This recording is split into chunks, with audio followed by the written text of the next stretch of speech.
Wait.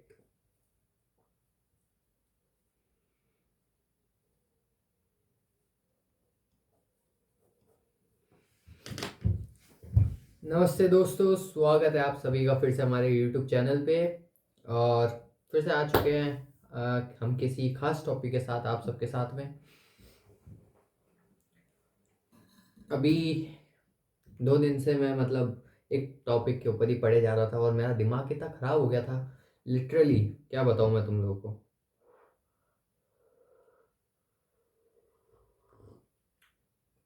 और पता नहीं क्यों मुझे लग रहा है मेरी तबीयत भी थोड़ी ख़राब है। तो आराम से बात करेंगे आज लंबी, कॉफ़ी के साथ।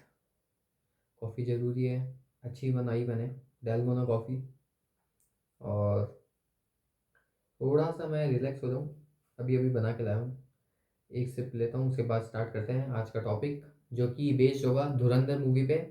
और आपकी कुछ थॉट है तो आप भी सोच सकते हैं उसके बारे में, ताकि हम सब एक अलाइन हो जाए।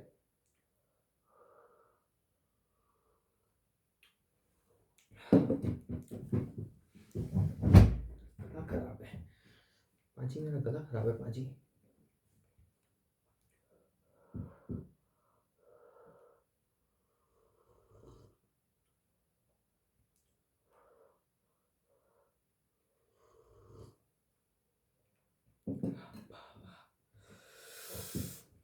तो ठीक है, स्टार्ट करते हैं धुरंधर मूवी से। एक सेकेंड।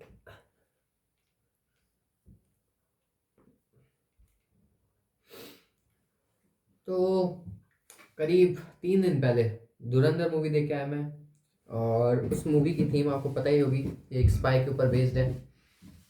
फिर अब मैंने स्टोरी देखी। अब जैसे मेरी आदत है, मैं सोचता थोड़ा सा ज़्यादा हूँ। तो उस मूवी के रिगार्डिंग सोचने लग गया कि रियल लाइफ एजेंट्स जो होंगी उनकी लाइफ क्या होगी।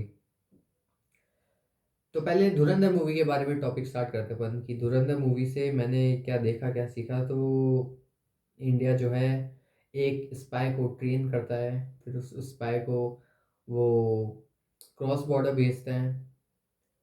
किसी तरीके से वो अपना जो अपनी जितनी भी जान पहचान है वो उधर ग्रो करता है। उसके बाद अब अगले पार्ट में बताएंगे कि वो क्या क्या करता है, लेकिन इसके लिए वो बहुत कुछ कुर्बानियाँ देता है। अपना इंडिया में परिवार छोड़ के आया होता है, फिर पाकिस्तान में घर बनाना होता है। फिर उधर कहीं छोटे मोटे कामों में ना फंस जाए, किसी के प्यार के चक्कर में ना भूल जाए, तो अपने देश को भी याद करना होता है। हमारे सर लकी बीस्ट, बहुत ही अच्छी बात। उनके बहुत अच्छे पॉडकास्ट हैं इन सब के रिलेटेड।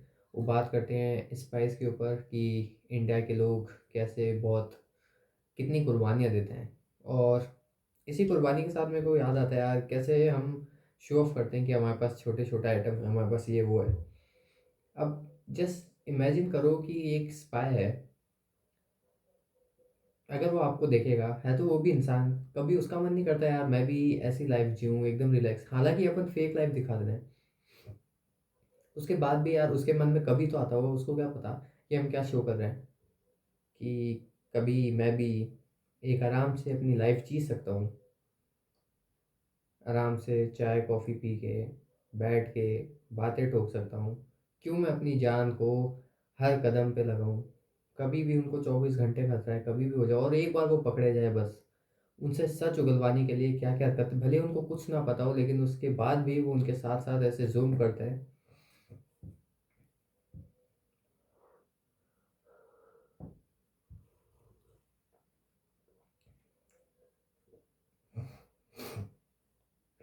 तो उस स्पाई का दर्द समझने के लिए मैंने कोशिश करी कि मैं एक स्पाई के नज़रिए से देखूं कि लाइफ कैसी है। उसके लिए बहुत मैं सोच में रहा 2-3 दिन। मूवी देखी, थोड़ा सा पढ़ा, पॉडकास्ट देखे।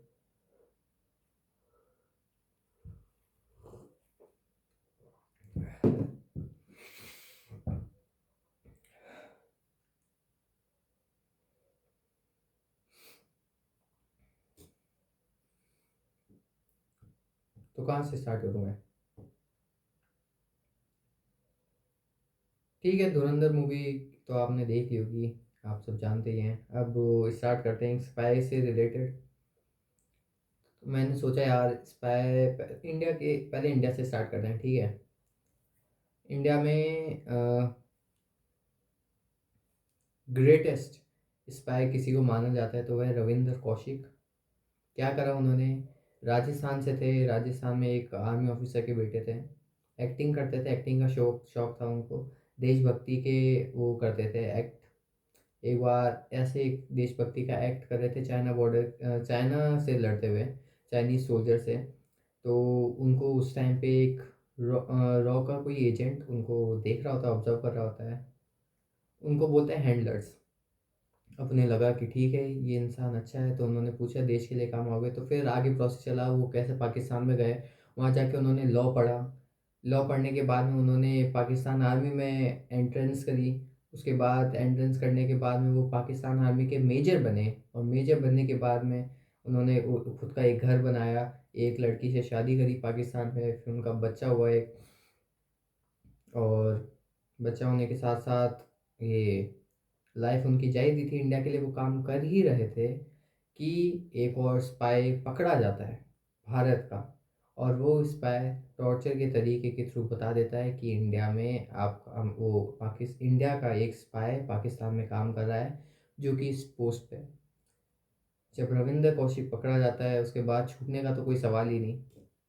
उनके साथ क्या क्या टॉर्चर किया होगा अपन सोच भी नहीं सकते वो सब।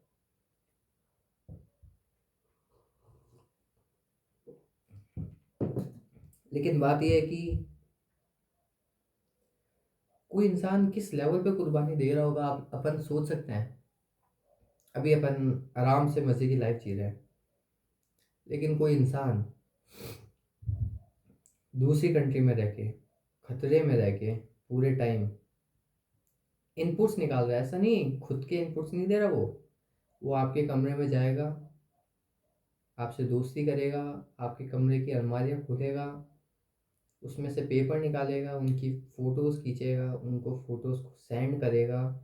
कितने फुटप्रिंट्स छूटते होंगे, कितना खतरा होता होगा, कितना एक्टिव रहना पड़ता होगा, उनके दिमाग में कितना लोड होता होगा, और खुद की फैमिली को कंप्लीटली भूलना होता है। कभी कुछ बोल ना दे किसी और के साथ में, खुद का रिलीजन, खुद की प्रैक्टिसेस, 20 साल से जो हरकतें आप करते आ रहे हो वो सब हरकतें छोड़नी पड़ती है। तो ये बहुत, मैं बस 2 दिन से ये सोच रहा हूँ कि लोग ऐसा कर कैसे लेते हैं यार। इतना इतनी देशभक्ति, इस इतनी एक्सट्रीम पे देशभक्ति, खुद की जान को दांव पे लगा देना। एक बात को अपन फौजियों का देख सकते हैं, फौजी लोग भी जो है वो अपनी जान को हथेली में लेके खेलता है। लेकिन एक स्पाई की लाइफ और कितनी खतरनाक होगी, वो तो उस पूरे एनिमी कैंप के अंदर ही है।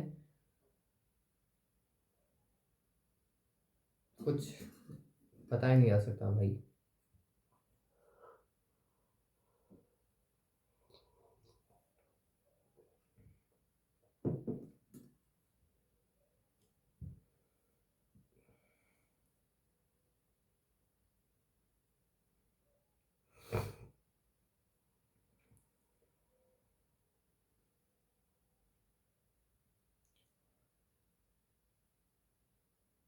और मेन बात यह है कि ये दुनिया भर में होता है, अमेरिका, रशिया, ब्रिटेन।